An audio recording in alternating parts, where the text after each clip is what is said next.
The Buffalo Bulls are playing Missourian football on Saturday, but they have absolutely no chance to win, and I'm going to explain why right now on Locked On Mizzou.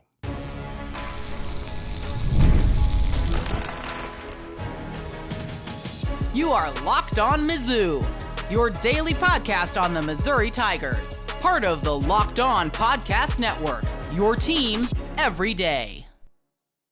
Hey, all you true sons and daughters, I'm John Miller, your Mizzou mafioso and the central scrutinizer of Missouri Tigers football and basketball. And speaking of hoops, Missouri's opening opponent, Memphis, seems to be under an incredible amount of turmoil, chaos, tumult, the whole deal right now. And speaking of a changing landscape, what happens when a Missouri player is making more money off the field than Eli Drinkwitz? That could be closer to reality than you might be imagining. Before I start the show, though, I do want to remind you, today's episode is brought to you by FanDuel. Now through September 22nd, all FanDuel customers can bet $5 and get a 3-week free trial of NFL Sunday Ticket from YouTube and YouTube TV. Visit FanDuel.com to get started. And I want to start today by talking about Missouri's next opponent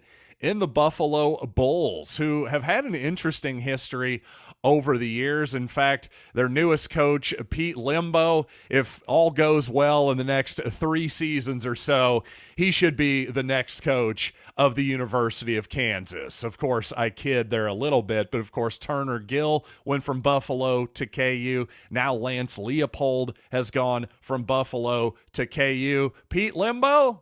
You never know. Just saying. By the way, just as an aside, did you know that Lance Leopold is actually 60 years old? So all of you KU fans who think you're going to be overtaking Missouri as a program anytime soon might want to just pump the brakes a tiny bit. Just a tiny suggestion for all of you. But Pete Lembo is known as a program rebuilder. Pete being the head coach of Buffalo, of course. Previously, he was the special teams coordinator at South Carolina, where the Gamecocks have been consistently great on that part of football, including the highest-ranked special teams unit in the country in 2022. Lembo also had a 4-year stint as Ball State's head coach, where he made a couple of bowl appearances. And in week 1, the Bulls took down Lafayette 30-13. And no, just so we're clear here, I'm not talking about John Gruden's favorite, the Ragin' Cajuns of Louisiana Lafayette. No, I'm talking about the 2023 Patriot League champions, as in Lehigh and Lafayette, the oldest rivalry in all of college football. But again, while Buffalo's had their up moments, of course, otherwise, why would a storied football program like the Kansas Jayhawks, insert heavy sarcasm here, hire them? But in all seriousness, Buffalo has had its moments, but this season, it just doesn't seem to me like this is going to be one of those moments. Not only do the Bulls have a new coach, they also have 18 transfers out of the portal, which these days is nothing shocking. But on top of a new coaching staff, you've also got 35 incoming freshmen. Now, these days, that's a tremendous number. And if you're going to rebuild a program like Buffalo, hey, maybe Pete Lembo knows what he's doing. Maybe taking the long game here, putting in as many freshmen as possible, maybe that will work for him in the long run. The problem is it's probably not going to work in his first season with that young of a roster. I can't imagine that is possibly true. So what Buffalo does have this season, they do have some experience in some of their skill positions. This is actually, though, C.J. Ogbonna, who is a former Southeast Missouri State quarterback. Well, this is actually just his second FBS start coming up against Missouri. So not a lot of experience at this level. He's described as a dual threat quarterback, though the passing part, I would say, is suspect at best. From what I saw, Buffalo ran a lot of run-pass option, slant routes, and they'd throw the occasional deep shot down the sidelines. And to Ogbonna's credit, he did have a nice 31-yard touchdown last week for the Bulls on one of those sideline routes. Actually held the safety with his eyes, made a good throw to the one-on-one matchup down the sideline to their receiver, Nick McMillan, another pretty impressive receiver that they have, one of their veteran players. But again, it just doesn't seem like the depth is there whatsoever for Buffalo, just based on the one game. Well, how many other games could I have watched Buffalo this season? But I did watch all of their first game because that's how cool of a human being I am. I know, ladies, calm down. I'm taken. I apologize. But back to football. If CJ Ogbonna can only throw for 195 yards against Lafayette, if you can't get to 200 there, how many are you going to actually get against Missouri?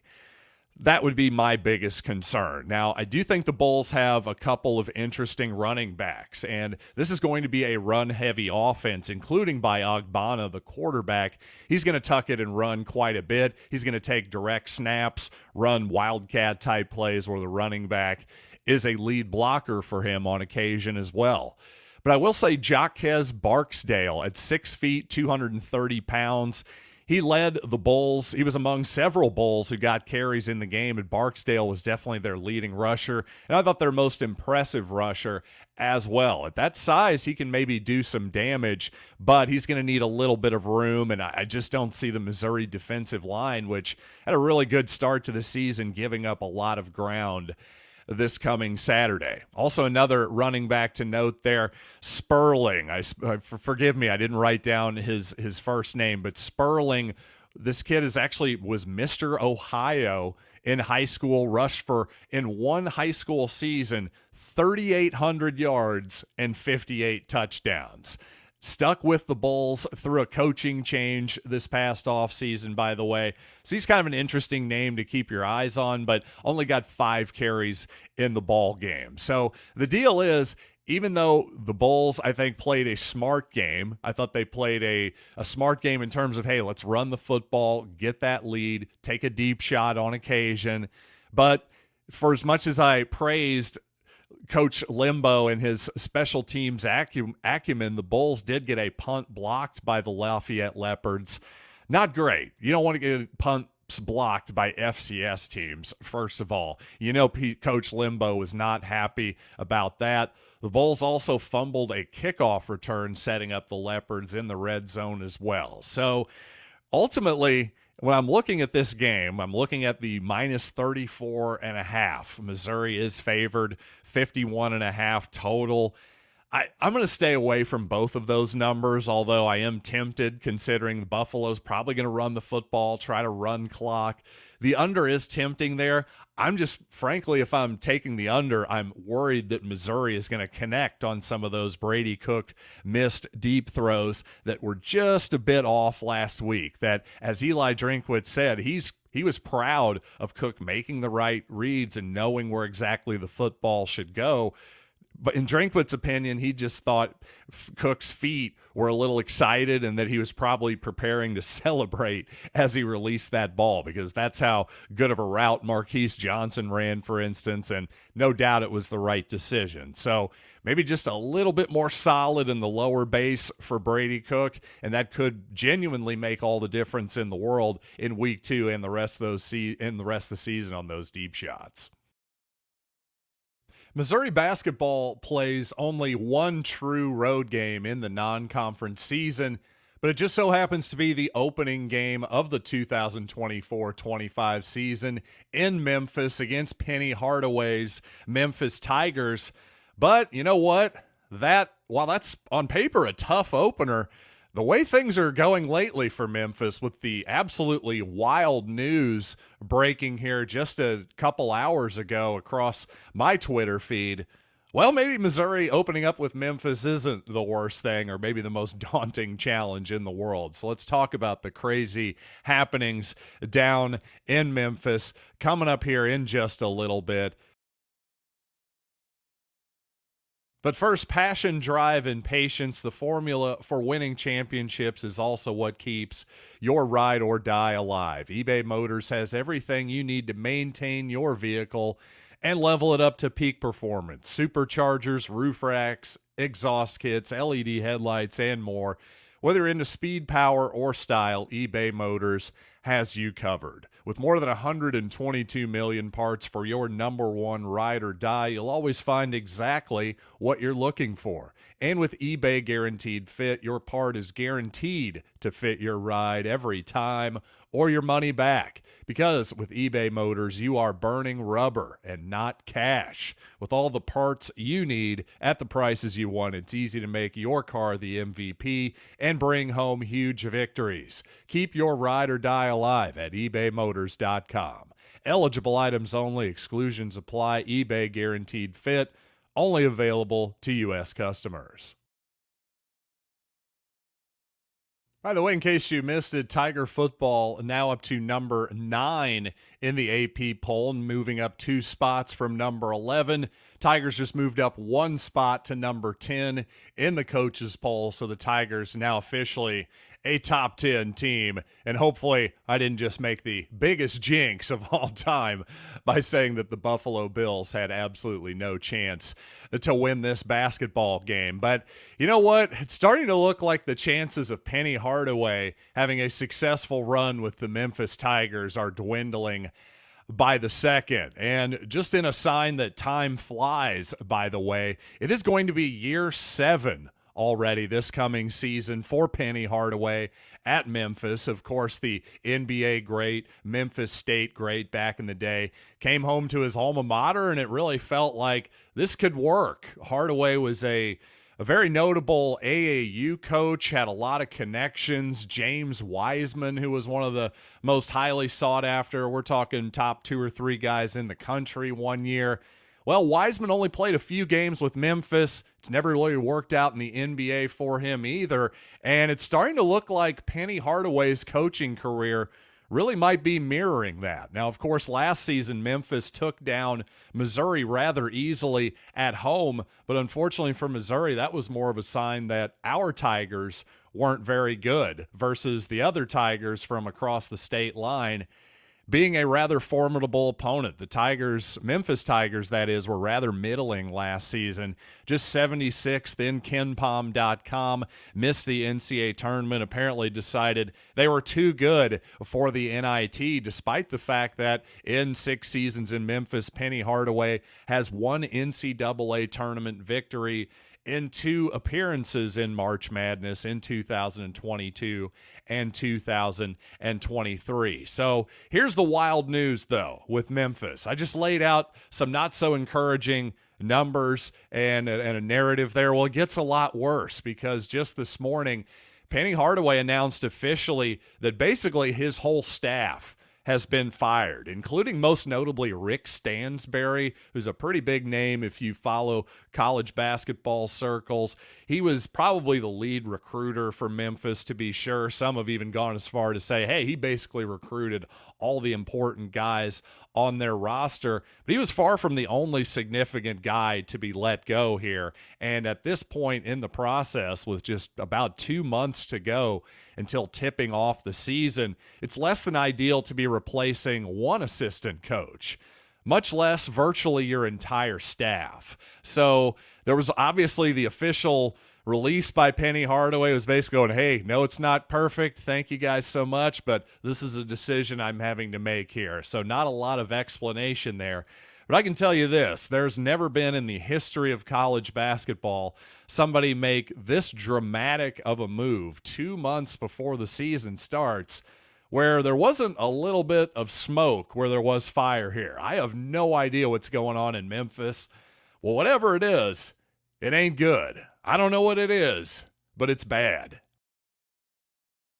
And back to football on Toriano Pride's pick 6 interception return for a touchdown against Murray State. I gave a lot of credit to another transfer, Zion Young from Michigan State. Got great pressure on that play in the face of the Murray State quarterback, causing an errant pass, helping, and really just a slow pass, quite honestly, too, that allowed Pride to jump that route for an easy touchdown. But apparently I need to give some credit to Johnny Walker as well. According to Eli Drinkwitz, he yelled, "Delta, Delta, Delta," And I thought, wait a second, let's not reveal Johnny Walker's Friday night plans, which house party he wants to go to. Oh, wait, what's that? Oh, I'm being told Delta was actually the call, not the Tri-Delt. But no, Delta, in all seriousness, Johnny Walker, for some reason, noticed a tendency, and when a Missouri defender sees a tendency, is apparently free to yell Delta,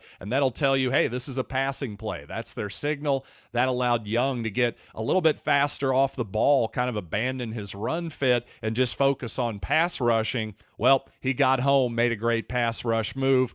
Toriano Pride, the Missouri defense, we get to strike up the band. All of us are the beneficiaries there. So I thought that was an interesting little note and a stupid joke to throw in as well. At least I didn't make a Ricky Clemens reference. You got to give me that.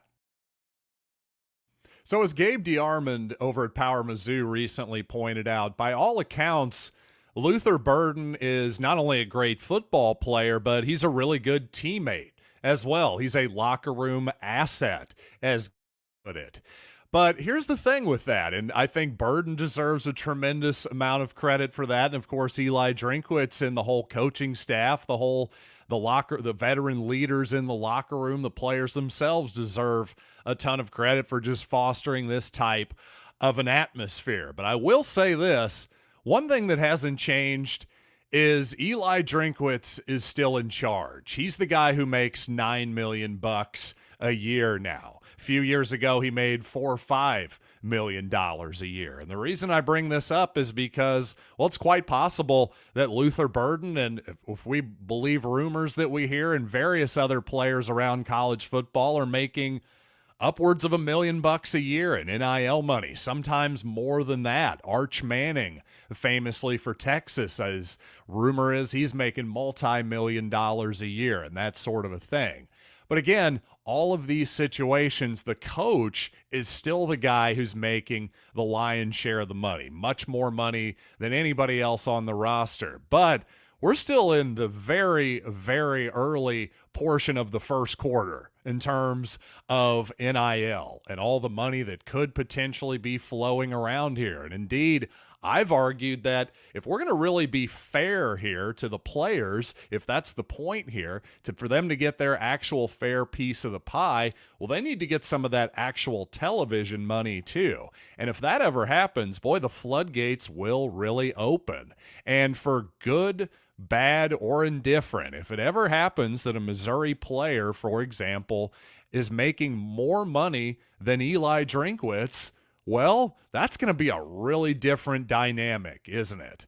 Now, it doesn't mean it's an impossible dynamic. In fact, if you're a St. Louis Cardinals fan, you're a Kansas City Royals fan, you've probably noticed at the Major League Baseball level, managers really don't make anything these days compared to the old days. I mean, there's probably, I bet half the rosters on both of those teams make more than the manager. At least. That's probably underselling it a little bit. Most of your managers might be making $1 million a year or something like that. How many regular Major League Baseball players are making that level of money? Unless you're, a rookie who got taken in the 12th round of the draft or something like that. No, Salvador Perez and Bobby Witt are making quite a bit more money than Matt Quatero, or however the heck you pronounce the Royals manager's last name. It's embarrassing. I still can't get that. But the point is, luckily I'm locked on Mizzou, not locked on Royals, by God. But seriously, I just think that's a really interesting dynamic to watch here in the future. And for all the people who, at this moment, some people are wringing their hands about, will Eli Drinkwitz leave for somewhere else?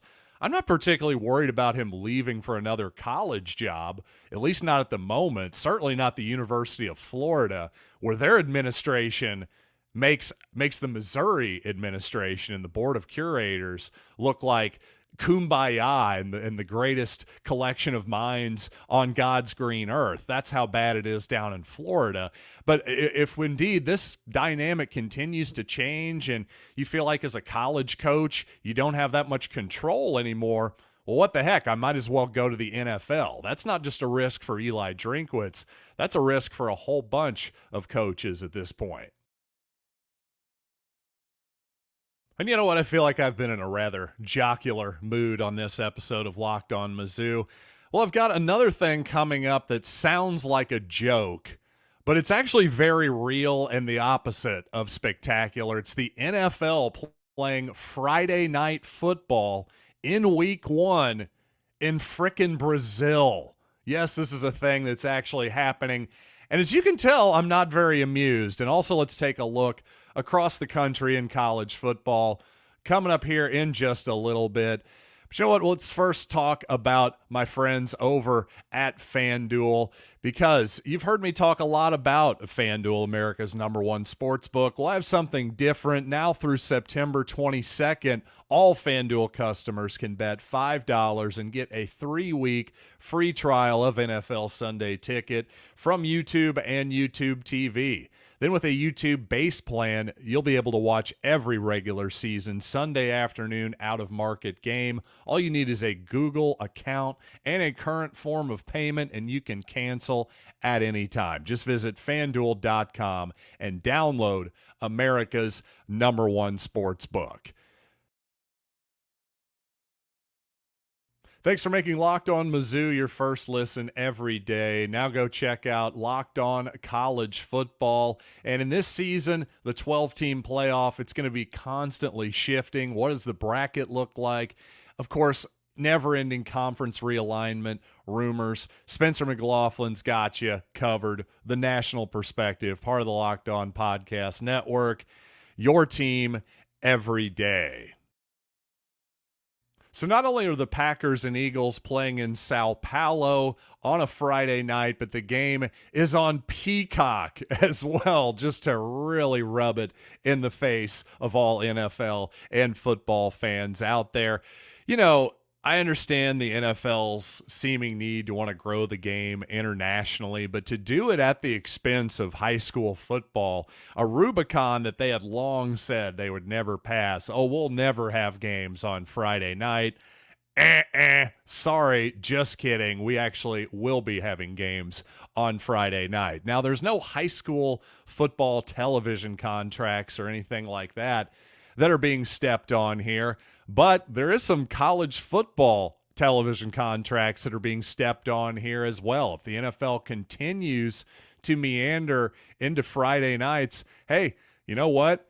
Actually, the Big Ten, the Fox via the Big Ten Network, all that good stuff, they've been running some prominent Friday night games in the past few years as well. My whole point here is that obviously high school football doesn't own Friday nights necessarily. It's already been a Rubicon that's been passed by college football a long time ago. But my real point here is, if you're asking, well, what does this have to do with Missouri? My point is if the NFL is willing to play on Friday nights, why wouldn't they be willing to play on Saturdays as well? Heck, if you're the NFL and you're not really growing that much internationally, realistically, you can't grow that much more in America. We're basically at peak football in America right now. I don't think there's much room to grow in this country. The type of people that love football, and the type that aren't interested are going to remain uninterested. I just don't think there's much. If Taylor Swift isn't going to do it, I just think we're at the peak at this very moment, maybe even partially because of Taylor Swift. So I understand the need for the NFL to grow. That's the nature of all businesses. But at a certain point, does the NFL calendar have to dominate every single day of the week? I just don't get it. I really don't, because at a certain point, you are going to get to the law of diminishing returns, and you are going to ruin what is special about the NFL, which is events, Sundays. Yes, Monday Night Football as well. Frankly, Thursday Night Football I'm already getting tired of. Now we're going to Friday too. I just think this is a mistake. I really do. And you know what, the heck with the NFL on Friday. Obviously, I'm going to be watching the Chiefs take on the Baltimore Ravens tomorrow. But you know what? Let's all make a pact together. Let's go watch some high school football on Friday instead of watching what is sure to be probably not the greatest football game of all time between the Packers and the Eagles. Week 1, a huge travel. It's going to be weird. I promise it's going to be weird. I think I'm going to go see Southern Boone in Mexico battle it on the gridiron instead. I swear every league that I love, whether it's the NFL, college football, the NBA, doesn't matter, Major League Baseball and their stupid television package, every league is trying to ruin the sport I love in some form or another. So excuse me for having a little bit of pushback and looking at the bigger picture here, because I'm getting a little bit tired of this stuff, as you can probably see. But you know what? Until next time, I am John Miller, and thanks as always for listening to Locked on Mizzou.